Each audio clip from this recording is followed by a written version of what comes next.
Hello, everyone. Welcome to Welcome Change, an Ashoka series where we get to meet some of the world's most inspiring social entrepreneurs and also get an insider look at what works and what doesn't, and what it really takes to drive systems change. I am Nneka Mobisson. I am co-founder and CEO of mDoc, a digital health social enterprise, which provides virtual self-care health coaching to people living with and at risk for chronic health needs. And I'm an Ashoka Fellow.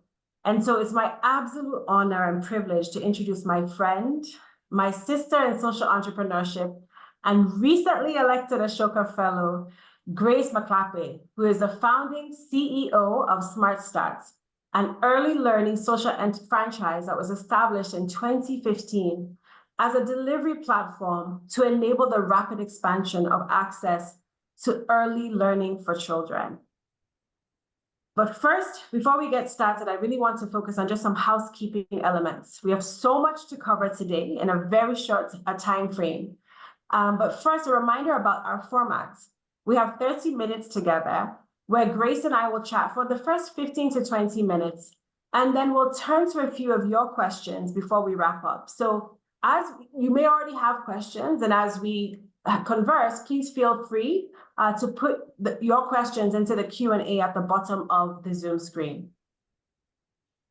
So Grace, globally, we know that the early years of a child's life are absolutely critical to their development. And this is very close to me as a pediatrician. I think studies show that about 90% of brain development occurs before the age of 5, meaning that these years set the stage for a child's lifelong learning, behavior, and health. But the reality is that we're facing a learning crisis, especially amongst the most vulnerable children. Nearly half of the world's pre-primary age children are not enrolled in early childhood education programs. And it's a problem that disproportionately affects low-income and developing regions, where access to quality learning opportunities are limited. And we know that in South Africa, the challenge is even more acute. So I'm personally really excited that we have this incredible opportunity to dive deeper into these issues with Grace, who's working at the intersection of social entrepreneurship and early childhood education. Grace, what have been the specific aspects of the early childhood learning crisis that you've identified as being the most urgent or in need of innovation? Hi, yeah, good morning, good afternoon, good evening, wherever you are in the world. It's so lovely to be chatting with you, Nneka. Yeah, I mean, the real, I think what you just said now, introducing the opportunity in the early years, like if we want human beings with the best opportunity in life for whatever potential is sort of within them, to be reached. I mean, the early years is that time, right? And knowing the power of the early years, the urgent thing is to ensure that the moderate, sort of sluggish education outcomes that particularly well, let me talk about my country, that we continue to experience in my country, and that we do something about that, and we use everything in our arsenal to do that. And as you know, it's not just about education outcomes. Investing in the early years is about health outcomes, it's about crime, it's just about human beings reaching their highest potential and having a life of joy and fulfillment, and like just real dignity as part of the human race. And so the urgent thing is, if that is the big opportunity, we have to find a way to make it available to all children. We really do. And in South Africa, if you think about our post-apartheid South Africa, we've had 30 years to try and make opportunity available for all people of all races and of all ages. And the one thing that we just have not gotten right is, it's an equal start in life. That makes it an urgent area of intervention.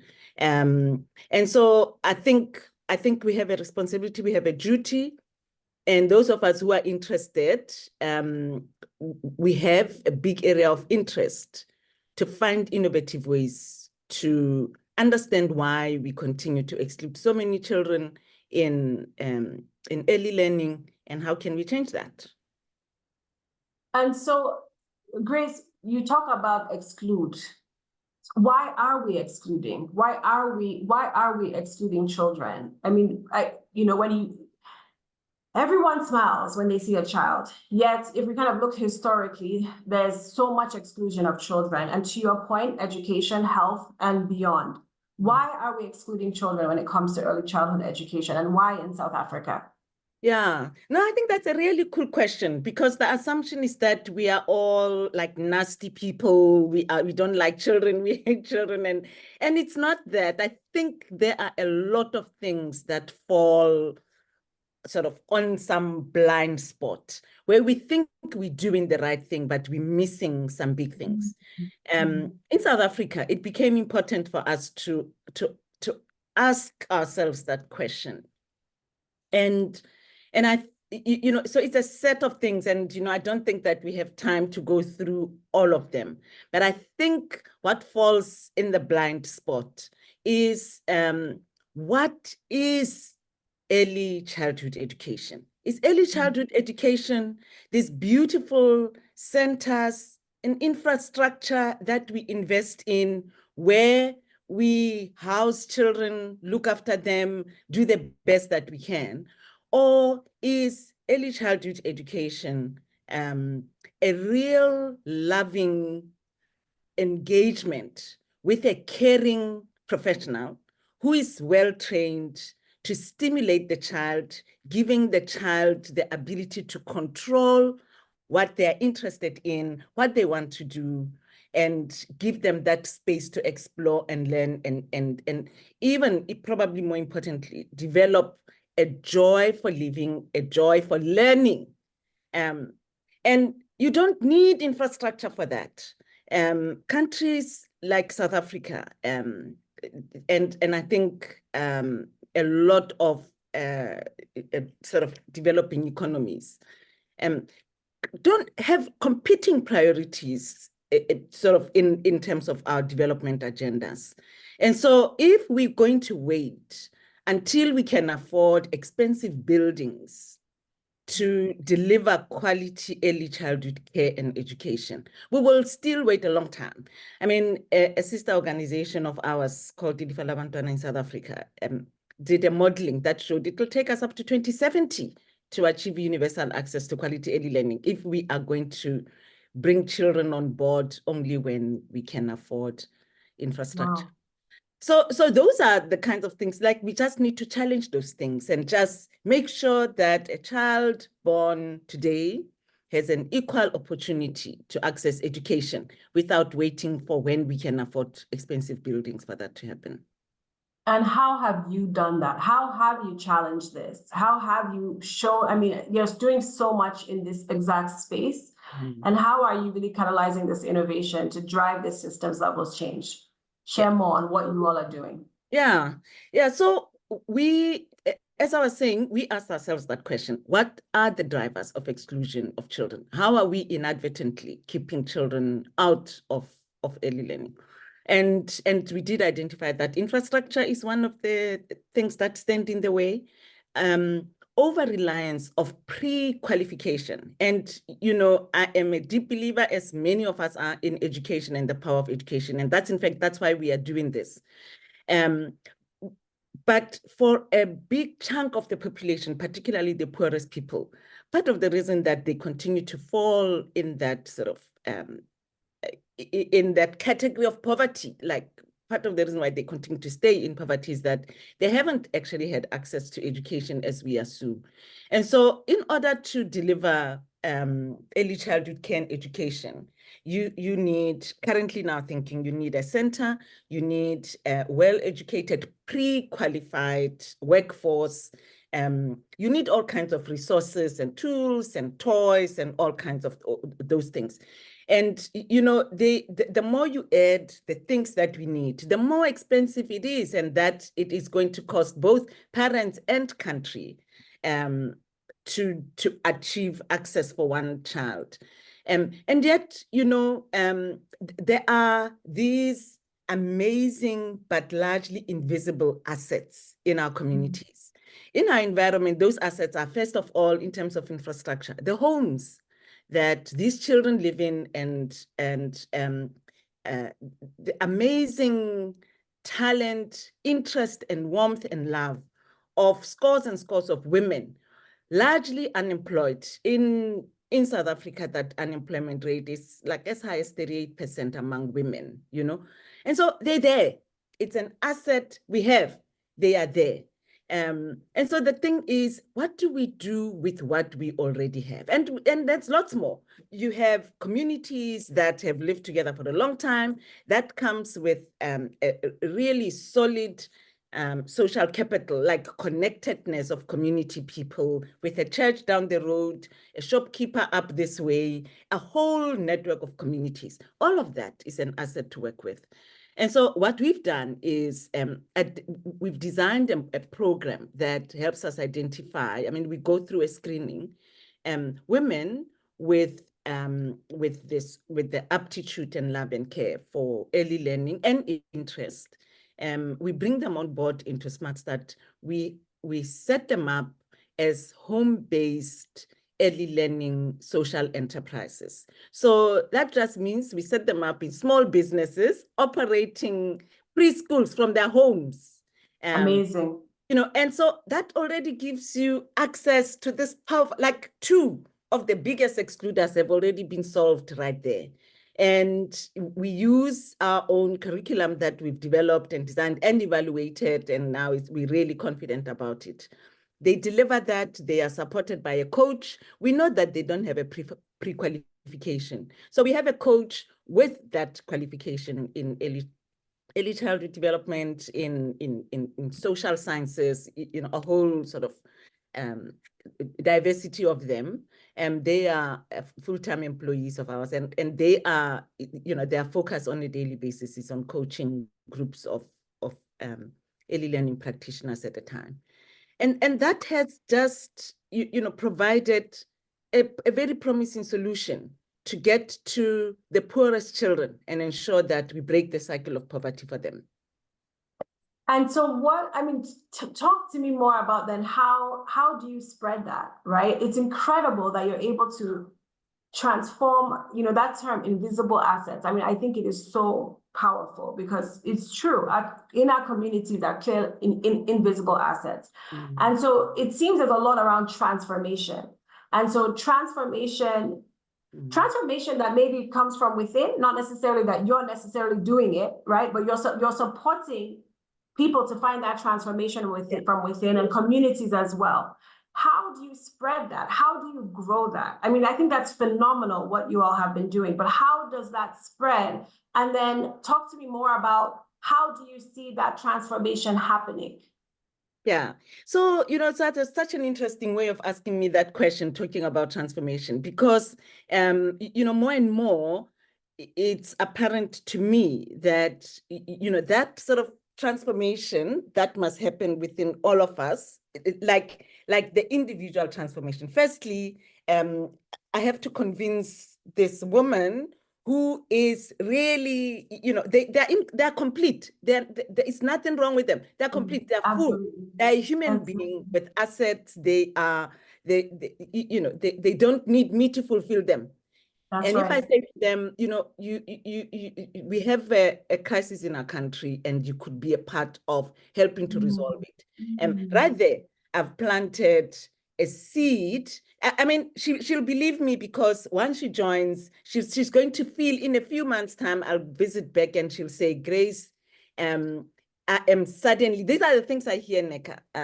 You know, a few months ago, I was invisible in my community. Nobody respected me. Now people come to me and ask me for advice on how to save their children. Incredible. So when that happens, you've got someone who's going to tell the next person and tell the next person and tell the next person.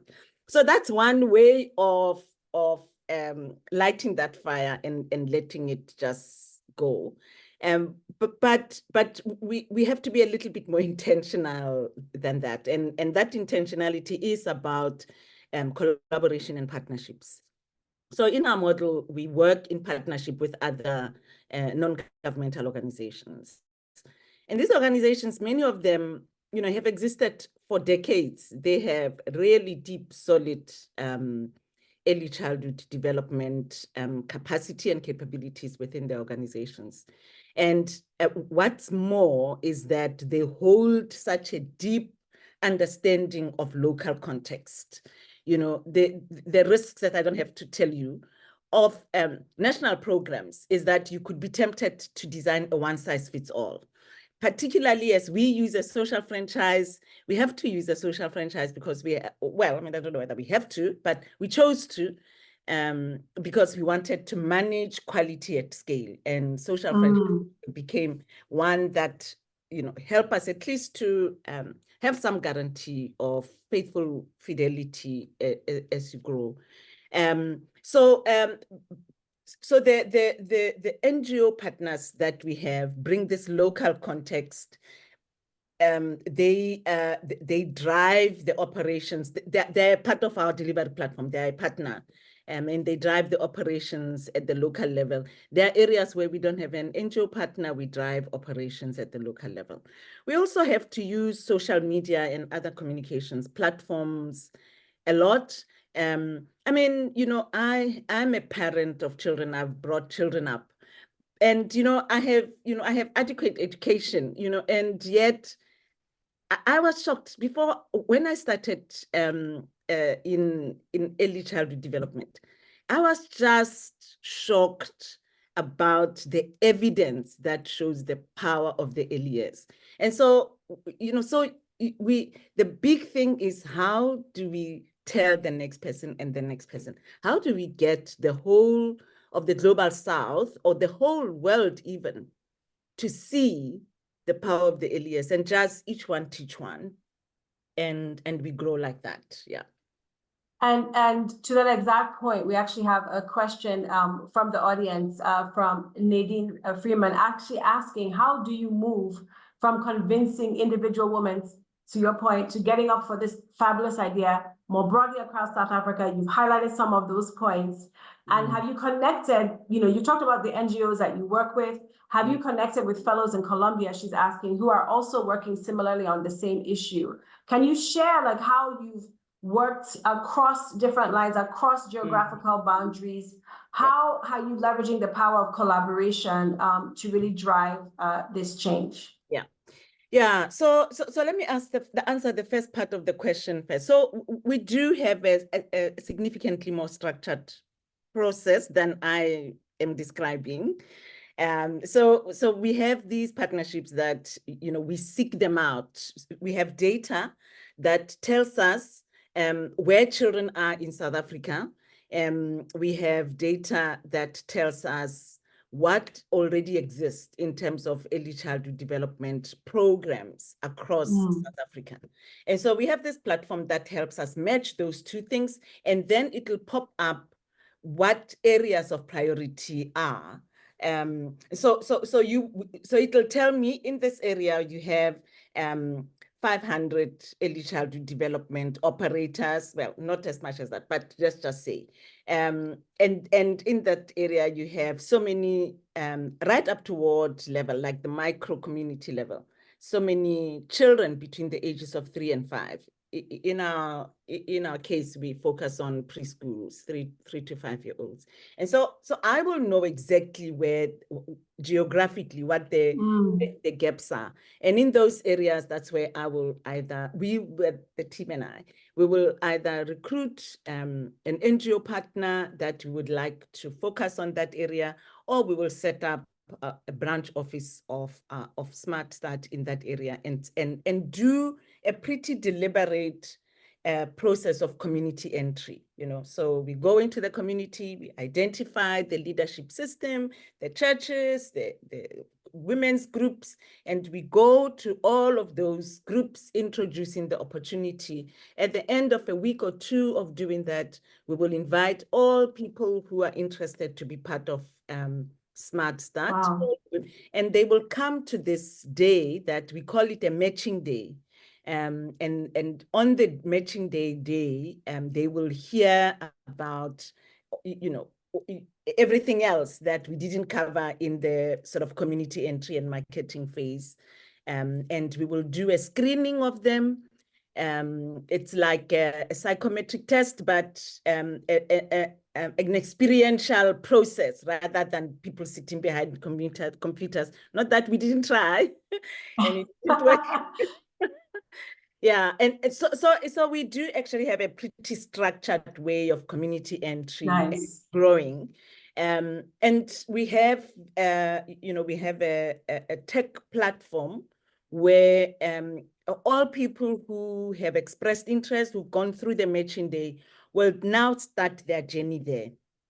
We'll capture them there and we'll go through a process of those who've matched will then get invited for training, and those who are trained and who are successful the coach will go and visit their site and see whether it at least meets our minimal health and safety standards, realistic to what is, like what is already present in that community. Doesn't help us to expect things that are impossible in a community. If we're expecting solid structured buildings when it's a shack town, informal settlement community, it doesn't help. That just is an exclude of children. And so we will go and see the site. If the site meets our health and safety standard, we will license that site. And then the practitioner will then be connected with others as part of a club. A club is where they meet once a month to share lessons with one another, and the coach will meet them there and also continue to coach them there. So we've sort of designed that delivery platform that enables the practitioners to connect with one another and learn from each other. The coach to reach them and support them at a time and create the opportunity for the connections among them. We even create opportunities for all of them, all our coaches, all our practitioners, all our trainers, all of us, the entire tribe of us, to come together once a year to celebrate. Amazing. Yeah, so just really sort of, focusing on the energy that you create when you bring a group of people together around a common area of interest. And that is I can only imagine how we grow. That energy is just, I mean, it has a ripple effect, right? Like on the individuals, on the communities, and they take it back to them. And so, I mean, just to that exact point, two questions for you. One, I'm curious, even when they come together, how do they talk about the notion of revenue? So there's a question in the chat asking, how do you generate revenue, and how do the women, how do the practitioners generate revenue? Yes. And then I think linked to that is, as they start their work and as they continue, what new patterns in communities are you looking for? Do you see? What's the impact, in terms of this ripple effect? Because you've highlighted some of that impact on the practitioners, obviously on children and parents and communities, but what does that look like? What's when you all are able to say, we've been able to achieve impact, really, what does that look like? So if you could speak a little bit about the revenue and then a little bit about impact as well, that would be great. So how we generate revenue is from grants and philanthropy. We are a not-for-profit organization. And for us, what feels like sustainable revenue is when we have succeeded to get government to cover the costs of an organization like us. For the practitioners, the parent, first of all, is the payer. And so, as you can imagine, one of the biggest drivers of that exclusion is that early learning is a private provision, and therefore, those who can't afford are likely to be excluded. That is why the setup costs for this enterprise are completely absorbed by the not-for-profit, by us. So we will help you set up your micro business without any cost. We'll provide you with all of the startup equipment that you need, a set of toys, our curriculum, resources and tools, all of the things that they need, we will provide when they start in order for their cost to be down and then their fees are also lower. But that's also not enough. A big part of the barriers have to do with the legislation that also, not just legislation, policies and regulations and mindset, assumptions behind regulations and so on, that rely so heavily on infrastructure and end up excluding people. And so a big priority for us is how do we change mindsets within government and policymakers for them to appreciate that, well-meaning as it might be, as a way of managing quality. Those kinds of compliance requirements are exclusive of the poorest children. And so a big part of our work has been working with government pretty successfully because we're all interested in solving this problem. And so to lower barriers of entry and to ensure that every operator can be registered so that they stand a chance to access the funding that actually is available from the state for the practitioners. So that is the revenue. The revenue is a combination of parent fees and government fees. And the poorer you are, the more you rely on government subsidy and a little bit less on parents' fees because that is hard to get by.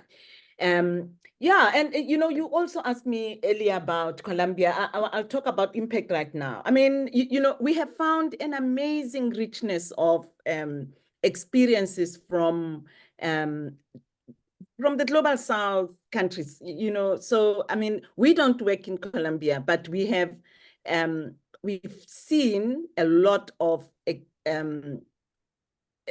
programs that are designed similar to what we have, that rely on a combination of partnership between government and a network of home-based or home and community-based solutions for childcare and education. So we're learning from Latin American countries in particular. We just completed a study right now that was just to how do we gain insights from these and how do we share those insights with our government partners and other non-state partners as well. So we measure impact in 3 ways, Nneka. I mean, the opportunity in the early years is about the long-term benefits for the child, this human being whose trajectory of growth will just change when they have access to, early stimulation. And so we do, I mean, we do sort of once every 4 years or so, an external child outcomes evaluation.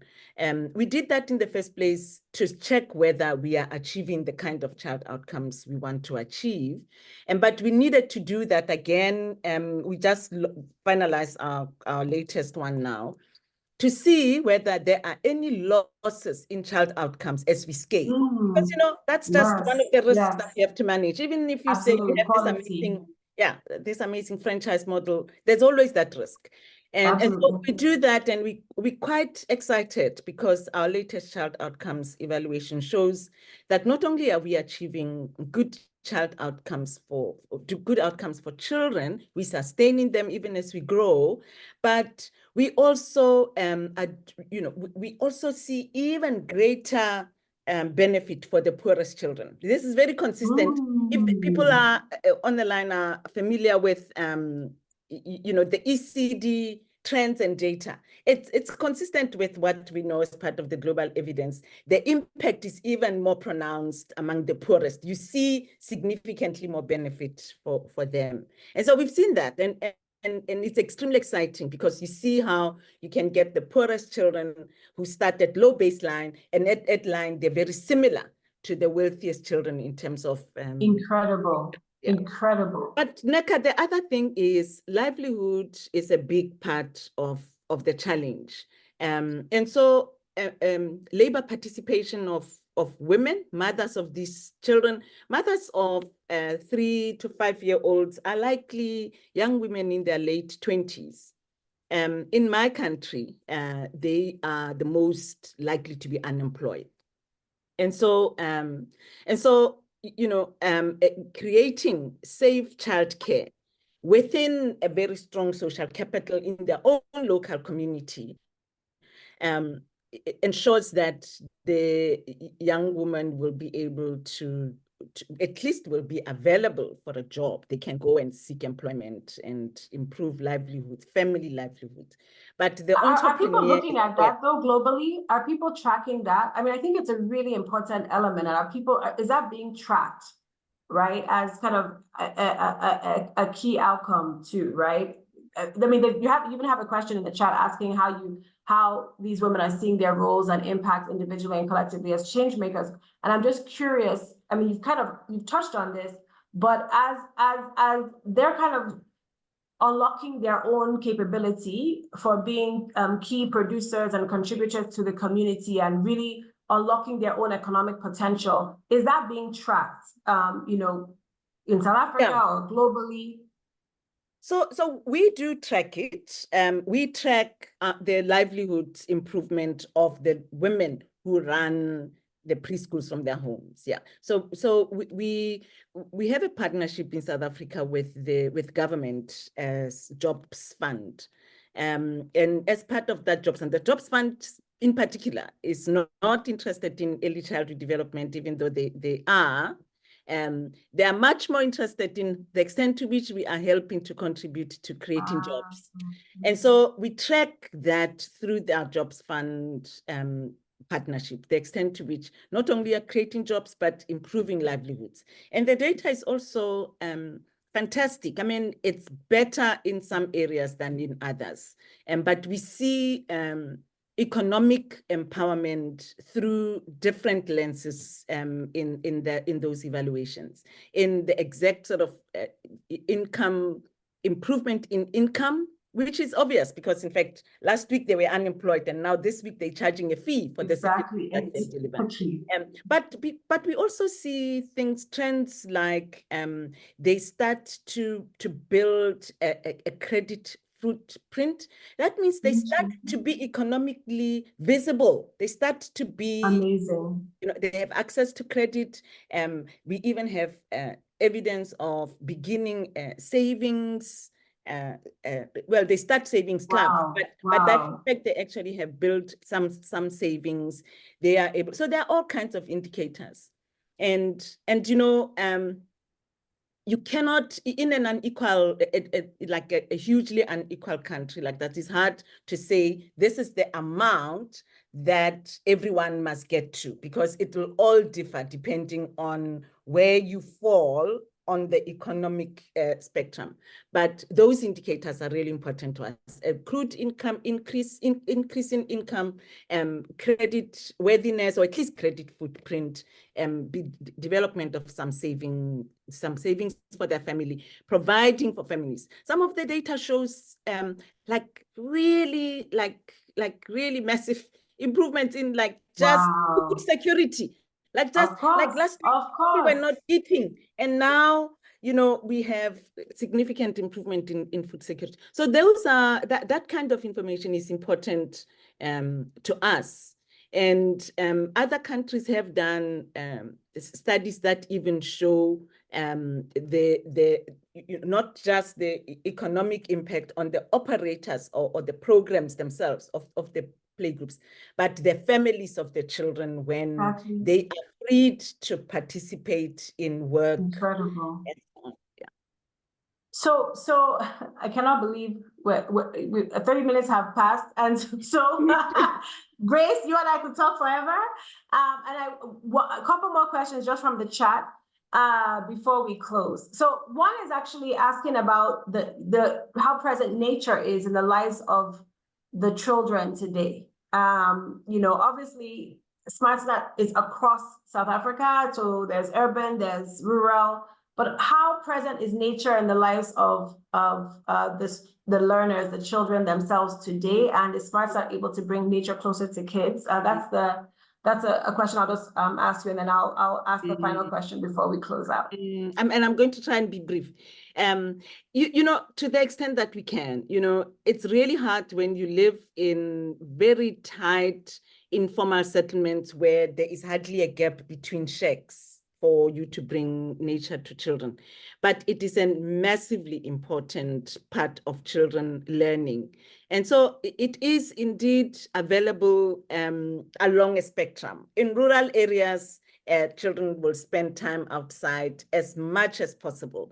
In urban areas where they are unable to spend time outside, there will be things like excursions to the zoo, to the park, and that is where our club system works so well. So where the practitioners come together as a club, they often arrange these outings. When they have a theme, for example, they're covering a theme as part of the curriculum on animals, they are likely to organize things like an excursion as a group of them, each one with their children, and often invite parents to come along, those who are available, and go and see these animals in real life, And so we have all of those things built into our curriculum, but what you have at your disposal to use and make the lesson real depends on where you are. Wonderful. And then, so Grace, imagine it's the year 2050 and literally, I mean, we've seen massive change with social entrepreneur leaders like you in this space. What does early learning look like in the year 2050 in South Africa and across the globe? And what brings you hope? What are you, I mean, you and I have spoken on buses, coming from school to sharing hotel rooms, talking about what brings you optimism. Share with us today, what are you excited about? And what does the future look like if we've been able to really close the gap in early childhood development and learning? Yeah. So, I mean, the future looks like all children have an equal start to life. I mean, we have broadened our view of what early learning is. Parents have a choice. If they want to put their child in a center, they do. If they want to put their child in a home-based environment, they do. And there is no judgment that home-based is inferior just because it's in the home. It has its own power. It has its own power. It just brings such depth of value that isn't what it failed, so it's no longer defined as what failed to be a center. It is a home-based provision. People are embracing it. Parents have a choice. Children have access. We've expanded. It's not just a smart start thing. It's a model that's embraced. In the global South, we use the assets we have. We are confident about what quality looks like, and we are not relying on how it was defined, particularly in the global North, as sort of about those buildings and systems and structure.